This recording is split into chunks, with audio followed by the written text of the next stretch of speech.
Bawal munang dumaan ang mga pedestrian at mabibigat na mga sasakyan sa San Juanico Bridge na nagdurugtong sa mga isla ng Samar at Leyte.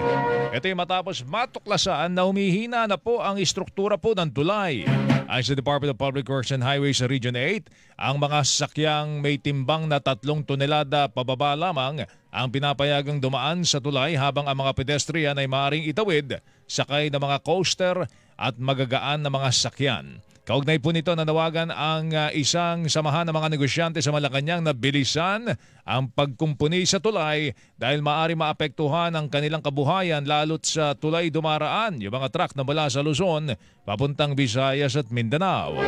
Bumuo na po ang pamahalaan ng San Juanico Task Group na tututok naman sa structural safety ng San Juanico Bridge at ito'y pamumunuan ng Office of Civil Defense na ang tungkulin tiyakin ang maayos na daloy ng trapiko, seguridad at rapid response efforts sa tulay.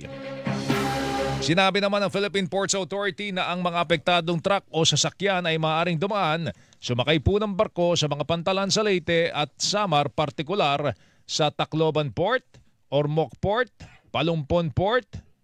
Calubian Port, Hilongos Port, Biliran Port, Maasin Port, Calbayog Port, Catbalogan Port at Mangino